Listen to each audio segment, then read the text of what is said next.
Alors cette vidéo elle est un peu partie du constat qu'à la fin de l'été on a tout le temps ces stats avec ce nombre de noyades sur nos côtes et c'est vrai que c'est un truc qui est un peu morose, on va pas se le cacher.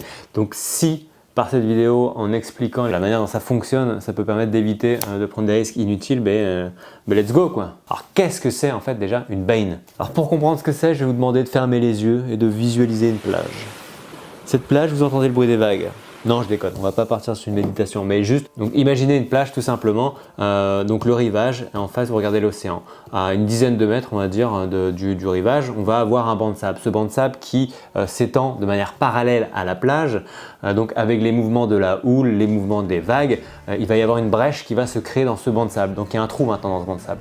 Et là, avec les mouvements de la houle toujours, cette brèche va s'accentuer. Il y a une cuvette qui va venir se former entre ce banc de sable et la plage. Donc là on visualise bien, on a une espèce de trou d'eau qui s'est formé du coup entre le banc de sable et la plage et donc cette cuvette qui vient se remplir à la force des vagues qui viennent tout simplement se briser sur le banc de sable. Pour rappel, un banc de sable c'est tout simplement cet amas de sable qui est surélevé par rapport au fond de l'eau et du coup qui permet aux vagues de venir se briser dessus et donc aux surfeurs de pouvoir surfer.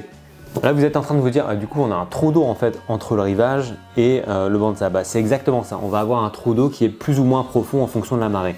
Et en fait la force des vagues va pousser l'eau dans ce trou d'eau et quand il y a un mouvement dans un sens, il y a forcément un mouvement dans l'autre sens. C'est-à-dire que l'eau va être poussée par la force des vagues dans la cuvette, dans la baïne qui elle va du coup diriger l'eau vers cette brèche qui est l'origine même de cette baïne dans le banc de sable. Donc ce qui fait que les vagues créent un mouvement circulaire de la plage vers le large. Alors déjà il faut savoir que les baïnes peuvent être longues de plusieurs centaines de mètres, peuvent être larges de plusieurs dizaines de mètres et être plus ou moins profondes à tel point que tu n'as pas pied. Donc ça peut être complètement déstabilisant. En fonction de la marée, elles sont visibles. Par exemple, la marée basse, quand la marée se retire vraiment loin, on peut avoir du coup vraiment visible le banc de sable avec le trou d'eau devant. Et c'est quand la marée vient submerger tout simplement la baïne que là, il y a ce mouvement d'eau qui se fait. Alors, on peut avoir des vagues à droite et des vagues à gauche. Et en fait, rien au milieu. Et on se dit, bah tiens, c'est chill, je vais aller surfer, je vais aller me baigner là, il n'y a pas de vagues, je vais être tranquille. Et en fait, non.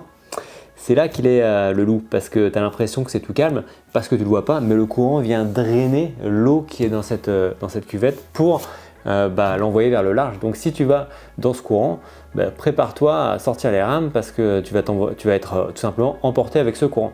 Un autre point, c'est que plus les vagues sont grosses, plus il y aura du coup d'énergie déversée dans cette baïne parce que les vagues vont pousser encore plus d'eau dans cette baïne et donc plus le courant va être violent. Ce qui fait que là en 2 minutes tu peux clairement te retrouver à l'autre bout au large et en mode comment je rentre maintenant. Maintenant qu'on a compris comment fonctionne une baïne, c'est important de savoir comment réagir lorsqu'on est confronté à une baïne.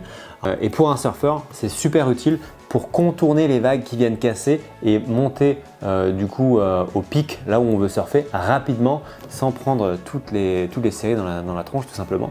Et pour un baigneur, en l'occurrence, c'est pas si fun que ça. On veut plutôt l'éviter justement la baïne parce qu'on n'a pas de moyen de flottaison, de flottabilité comme une planche de surf. Donc pour les baigneurs, en gros, il faut tout simplement éviter la baïne. Mais si tu te retrouves dans une baïne, parce qu'il y en a plein qui se retrouvent dans les baïnes, le courant va t'emporter. Une fois que tu es parti, essaie pas de lutter en revenant vers la plage parce que tu vas tout simplement te fatiguer. Ce qu'il faut faire, c'est ramer de manière parallèle à la plage. Soit tu rames à droite, soit tu nages vers la gauche. Tu essaies de sortir de ce courant qui t'amène vers le large pour tout simplement repartir vers là où il y a les vagues du coup qui cassent et revenir tout simplement vers le bord. Si tu te rends compte que tu es vraiment au large, le truc à faire, c'est vraiment de ne pas paniquer et de se rendre compte qu'en sortant du courant, on sera capable de revenir. Maintenant, il y a une solution assez facile pour éviter de se retrouver dans cette situation. C'est si tu n'as pas de planche de surf, si tu n'as pas de palme, tu ne sors pas de la zone de bain, tu restes dans la zone de baignade en été, tu restes entre les drapeaux jaunes et rouges. Donc là au moins, pas de risque inutile. Ça y est, c'est la fin de cette vidéo. J'espère que tu en sais maintenant davantage sur les baïnes. Si tu as des questions, direction les commentaires, ici ou Instagram également, j'y répondrai avec plaisir. Et puis j'ai qu'une chose à te dire, bon surf, bonne baignade et you!